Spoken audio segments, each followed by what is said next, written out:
se você tem a sua Bíblia, quiser deixá-la aberta, capítulo 3 de João, do Evangelho de João, versículos 1 a 13, e o tema de hoje é nascer no Espírito, ou nascer do Espírito. Bom, esse encontro no mínimo inusitado de Nicodemos com Jesus na calada da noite, que só aparece aqui no Evangelho de João. Então, se você procurar em todos os outros evangelhos, em Mateus, Marcos, Lucas, você não vai encontrar esse texto.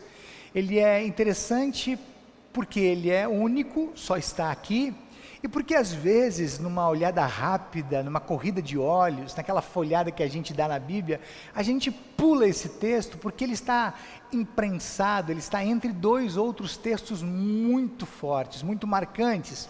Um pouquinho antes do nosso texto, tem aquele momento em que Jesus vai até Jerusalém, vai até o templo, e encontra um monte de gente vendendo um monte de coisa, trocando moedas, e Jesus fica muito chateado, muito indignado, muito irritado. Ele faz um chicote e expulsa todo mundo dali, dizendo que eles tinham transformado a casa do Pai numa casa de negócios.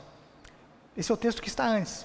Um pouquinho depois do nosso texto, tem aquela mais linda declaração do amor de Deus pelos seres humanos, por mim e por você, quando Ele diz que vai entregar o seu Filho único à morte, para que todas as pessoas sejam perdoadas e salvas.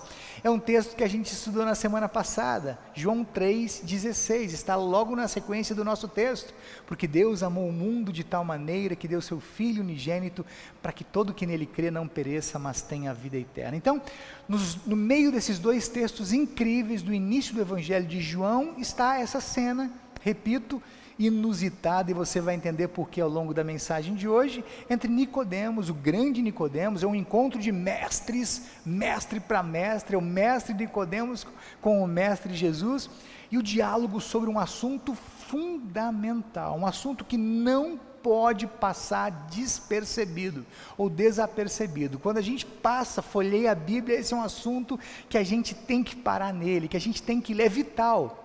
É assunto de vida ou morte, como quase todos, ou como todos na verdade, todos os assuntos que Jesus abordava, todos eram vitais. Mas esse aqui é muito chocante, você vai entender por quê, mas no finalzinho da mensagem de hoje, quando a gente for concluir, porque esse encontro muda radicalmente a vida daquele grande homem, do grande mestre dos judeus, dos fariseus, chamado Nicodemos. Vai acontecer possivelmente, muito possivelmente, uma transformação radical. Então prepare o seu coração para experimentar fortes emoções nessa manhã, e nós vamos àquele jantar, né? Vamos ao jantar com Jesus e com Nicodemos. O primeiro detalhe que eu gostaria de compartilhar com vocês está no versículo 2 do nosso texto, quando diz que o Nicodemos, o mestre, o líder dos judeus, foi visitar Jesus numa noite dessas. Bom, o que é importante que você saiba logo de cara é que Nicodemos era um líder entre os judeus. Ele era líder entre os fariseus, um grupo de judeus. Os judeus se dividiam em alguns grupos, esse era um grupo muito radical, um grupo muito separado, um grupo que você sabe, depois, na sequência, perseguiu, e já aqui começou a perseguir Jesus assustadoramente, efusivamente, acirradamente. Esse cara, o Nicodemos, era um mestre, era um professor, e era mestre dos fariseus, e professor porque está no versículo 10 do nosso texto, que ele era professor, ele ensinava judeus a vida de fé, ao relacionamento com Deus, e ele possivelmente, por ser tão importante, uma grande autoridade no mundo religioso da época, provavelmente ele participasse do conselho superior, que era o mais alto tribunal de juízo dos judeus, o mais alto tribunal religioso dos judeus, do qual participavam mestres da lei, como Nicodemos, chefes religiosos e os grandes sacerdotes. E o Nicodemos, portanto, é um cara grandão, é importante, ele é um dos líderes grandes, e a igreja, naquela época, segundo a ideia da igreja, ia muito bem, obrigado, ia supostamente bem obrigado. Até que de repente aparece um tal de Jesus na história. De repente o tempo se cumpre, Jesus aparece na vida de Nicodemos e na vida daqueles judeus e na vida do mundo daquela época, e Jesus começa a ensinar um jeito de ser igreja diferente do jeito que a igreja ensinava. E Jesus faz isso de forma muito contundente, porque Jesus não tem muito tempo a perder, ele tem 3 anos para cumprir o seu ministério, fazer o seu trabalho, e ele já começa com um milagre estrondoso. Ele é convidado para uma festa de casamento, e nessa festa ele transforma água em vinho, e permite que a festa continue, e a repercussão desse milagre foi muito grande na terra de Israel. Eu não sei se você sabe, mas havia grandes festas em Israel. As pessoas iam para Jerusalém pelo menos 7 vezes ao ano, para 7 grandes festas. Depois das festas em Jerusalém, que chegavam a reunir aí 1 milhão de pessoas, os casamentos eram os maiores ajuntamentos. Então tudo que acontecia nos casamentos, que duravam 7 dias, repercutia no mundo daquela época. Portanto, Jesus faz um milagre que chama a atenção de todo mundo, e a igreja, a liderança da igreja, fica de olhos estatelados. Os líderes estão assustados com o que Jesus está falando, com o que Jesus está fazendo, e você sabe muito bem, repito, por causa do contexto, a gente já hoje enxerga o texto todo, a cena toda, o antes, o durante e o depois, que os fariseus foram perseguidores de Jesus. Eles queriam todos os dias a morte de Jesus, a qualquer custo, até o dia em que conseguiram pendurar Jesus na cruz do Calvário, mas isso já estava escrito, isso iria acontecer de qualquer maneira. Isso é um assunto para daqui a pouco, quando a gente chegar nos dias da paixão. Mas enfim, é só o começo. Nicodemo sabe muito pouco sobre Jesus. Na verdade, todo mundo sabia muito pouco sobre Jesus, mas é essa a intenção então da visita do Nicodemos. Ele vai lá para saber mais, para conhecer melhor, para ouvir Jesus falar um pouco mais a respeito dele, do que ele estava pretendendo aqui, do que ele veio fazer por aqui. E o encontro acontece à noite, na calada da noite. E um detalhe que eu não vou explorar aqui no texto, mas que é bem interessante, para você ver como ele vai lá, meio capcioso, sem saber muito bem com quem ele está lidando, que ele diz que Jesus é o texto diz aqui, minha nossa, onde é que está isso? Versículo 2, sabemos que o Senhor é mestre que Deus enviou. Ele está comparando Jesus com um deles, com os mestres, com os rabis. Na verdade, Jesus era o Messias, e provavelmente era isso que o Nicodemos está tentando descobrir em Jesus. Ele saúda Jesus como mestre, como se fosse um deles, mal sabia que Jesus era o Messias enviado, mas ele está ali, vai na calada da noite para que ninguém fique sabendo, porque ele era entre os judeus, ele era do grupo dos fariseus, um grupo radical que começa a perseguir Jesus, então ele não queria que ninguém soubesse. Naquele contexto ninguém soube, o encontro ficou entre os dois, entre Nicodemos e Jesus. Hoje o mundo inteiro sabe que esse encontro aconteceu, e inclusive a gente sabe o que aconteceu depois, que eu já vou revelar na sequência. Mas essa é uma conversa misteriosa, é uma conversa curiosa, e é uma conversa tocante, é uma conversa chocante, é uma conversa impactante, é transformadora. Você tente imaginar aquele mestre, aquele grande homem de Israel, um dos maiores, sentado à mesa com Jesus, Jesus olhando nos olhos daquele cara e dizendo para ele: cara, é o seguinte, tudo que você está fazendo como igreja está errado. Se você quiser viver com Deus, se relacionar com Deus, entrar no mundo de Deus, no reino de Deus, se quiser ir para o céu, você vai ter que nascer de novo. Você vai ter que nascer do Espírito, nascer da água e do Espírito. Eu fico imaginando como deve ter ficado impactado, como deve ter sido impactado Nicodemos, os olhos estatelados. Eu também fiquei imaginando essa cena comigo.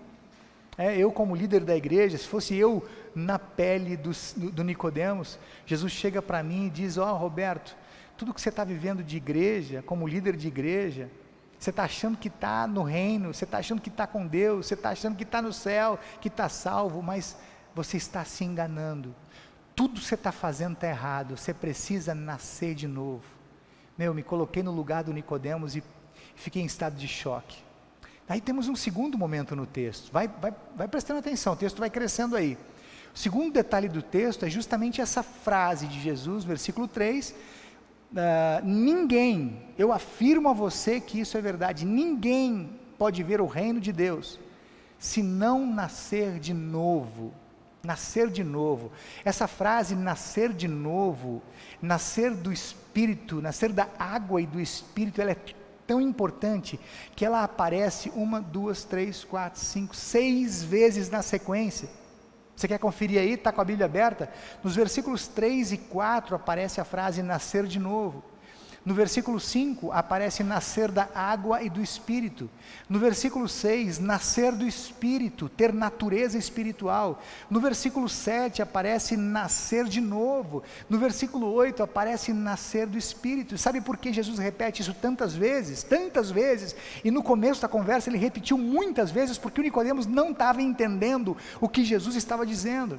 O Nicodemos estava tentando racionalizar aquilo que Jesus estava dizendo de dentro do reino, aquilo que Jesus estava dizendo de dentro do mundo espiritual. Ele não estava entendendo porque só entende o que Jesus está dizendo aqui, aquele que nasceu de novo, aquele que nasceu da água e do Espírito. Esse é um assunto do mundo espiritual. Não entende quem nasceu apenas de pais humanos.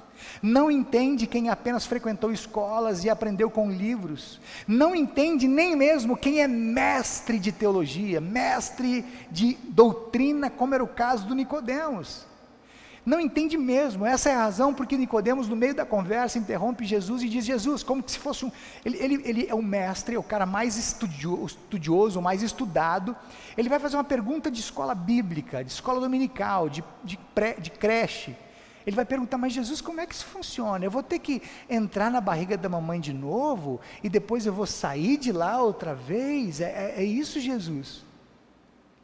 Não, o que Jesus está dizendo para Nicodemos, ele deixou muito claro no texto, que quando nascemos pela primeira vez, nascemos de pais humanos, nós nascemos para o mundo, nascemos para esse mundo. E quando nós nascemos uma segunda vez, nascemos de novo da água e do Espírito, nós nascemos para Deus, nós nascemos para o mundo de Deus, nós nascemos para o céu. E Jesus vai dizer isso com tanta contundência.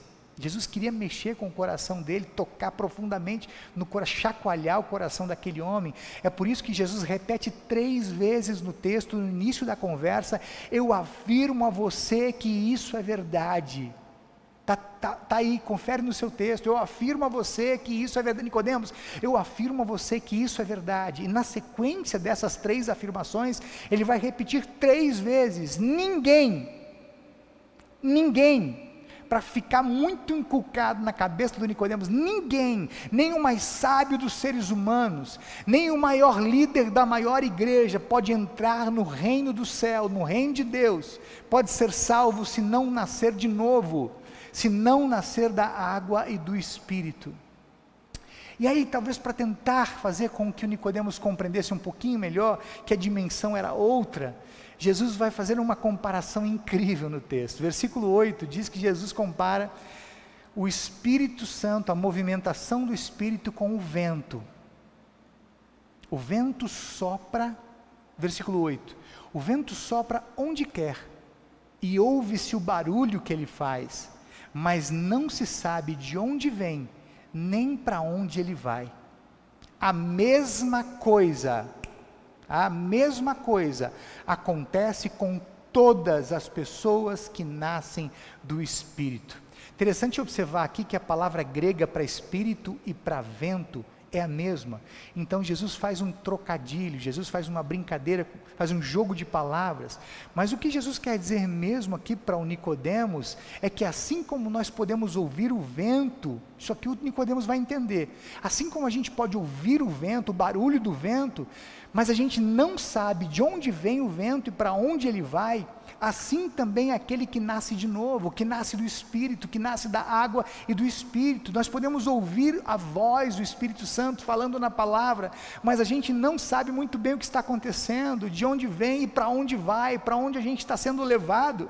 O Martinho Lutero, que é muito conhecido por todos, quando explica, quando comenta esse texto, esse versículo especialmente, ele vai dizer o seguinte: eu não sei por quais caminhos Deus vai me levar, mas eu conheço muito bem a sua voz.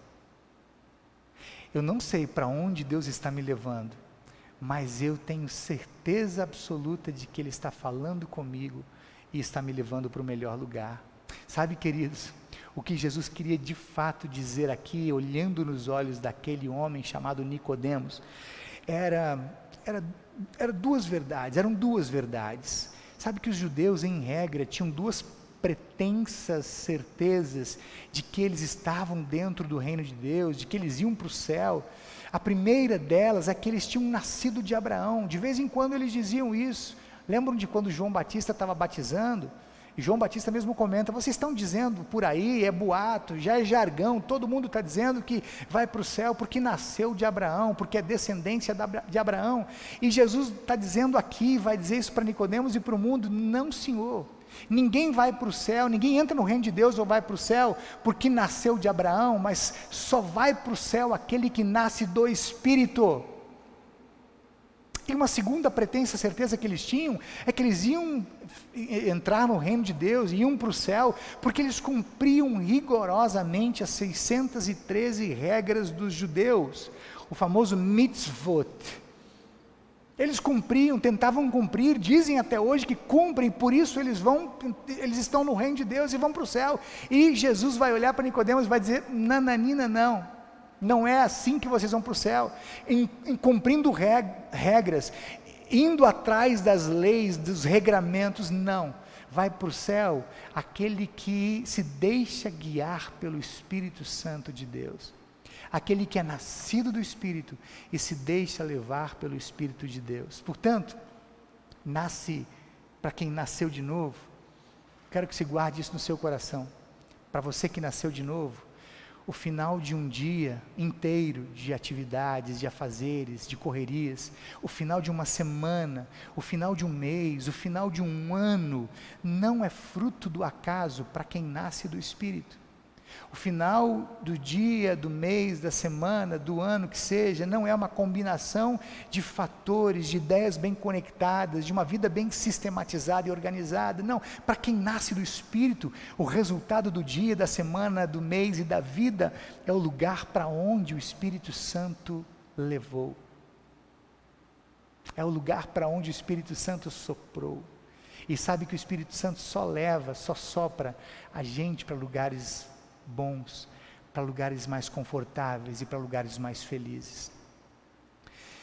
Eu disse lá no começo, e vou terminando por aqui, eu disse lá no começo da mensagem, que muito possivelmente esse encontro meio despretensioso de Nicodemos com Jesus na calada da noite, iria transformar radicalmente a vida desse grande mestre dos judeus. E se você der uma olhadinha no capítulo 7 de João, versículo 50, você já vai perceber o Nicodemos diferente. Os fariseus estão descendo a lenha, estão falando mal de Jesus, e o Nicodemos defende o direito de Jesus de se defender, de se pronunciar, de se manifestar. E aí lá no final do Evangelho de João, capítulo 19, versículo 39, você vai ver que por ocasião da morte de Jesus, o texto diz que Nicodemos ofereceu especiarias caríssimas, perfumes caríssimos, para embalsamar o corpo morto de Jesus. Olha que incrível esse gesto, coisa que só fazia alguém que estava apaixonado por Jesus. A verdade, irmão, é que não existe encontro despretensioso com Jesus. Lá naquela noite, naquele jantar, meio que às escondidas, Nicodemos não estava entendendo quase nada, ou não estava entendendo nada do que Jesus dizia, mas o vento do Espírito Santo soprava sobre a vida de Nicodemos.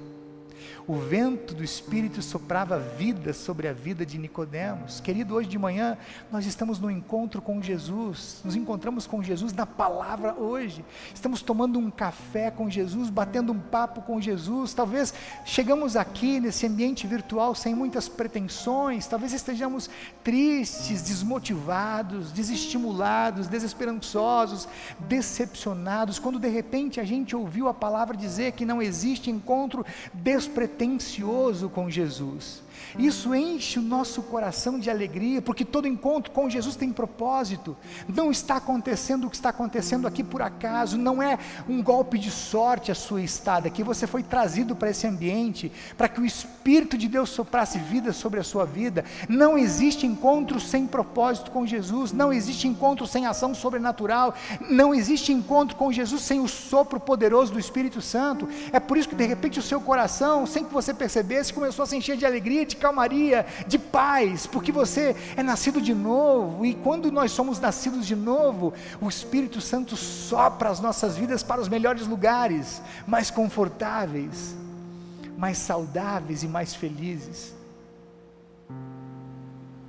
Se você nasceu de novo, não é deixa a vida me levar, não. Você nasceu de novo, a frase é outra: deixa o Espírito Santo me guiar, me levar. Amém.